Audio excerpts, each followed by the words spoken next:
আমি ৭২ বছর বয়স, এমন বয়স্ক লোক, উনি হিন্দু, ওনারে আমি কালেমার দাওয়াত দিছিলাম ২.৫ ঘন্টা, ৩ জন আলেম নিয়া ২.৫ ঘন্টা আমি ওনারে বুঝাইছি। ওনার 2 ছেলে মুসলমান হয়ে গেছে, মুসলমান বড় হয়ে গেছে, ওরা বাচ্চা কাচ্চা নিয়ে সংসার। কিন্তু ওই চাচা ৭২ বছর বয়স, আমি নিজে অজরে কাঁদছি বেচারার সামনে, ওই চাচার সামনে চোখের পানি ফেলে কাঁদছি। আমরা 3 জন মাওলানা কাঁদছি ওনার সামনে, যে চাচা আপনার 2টা ছেলে মুসলমান, আপনি কালেমাটা একটাবার পড়েন, আপনি জাহান্নামের আগুন থেকে বাইচা যাবেন। উনি বলতেছেন আমি এটা পড়ব না,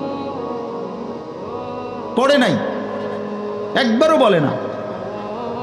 তখন আমি আমার সাথীদেরকে বললাম, দেখেন ৭২ বছর জীবনের চলে গেছে, এই লোকটার জবান দিয়া কোনোদিন তার মালিকের নাম উচ্চারণ হয় না। আর অথচ আমরা সেই ছোট্টবেলায় 2 বছর বয়সে মায়ের কাছ থেকে যখন কথা বলা শুরু হয়েছে, আমাদের মার মাধ্যমে, বাবার মাধ্যমে, ছোটবেলায় মক্তবের হুজুরের মাধ্যমে থেকে শুরু করে আজকে পর্যন্ত কত লক্ষবার, কত হাজারবার এই কালেমা আমরা আল্লাহ তাআলা আমাদেরকে উচ্চারণের তৌফিক দান করছে।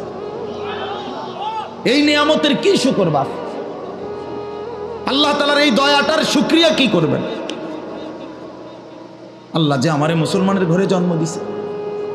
আমি যদি কোনোদিন কালেমা না চিনতাম, আমি যদি কোনোদিন ইমানদারের ঘরে না হতাম, আমার জবান দিয়ে মৃত্যু পর্যন্ত যদি কোনোদিন কালেমা লা ইলাহা ইল্লাল্লাহ উচ্চারণ না হতো, তো আমার মৃত্যু হলে কি পরিণতি হতো?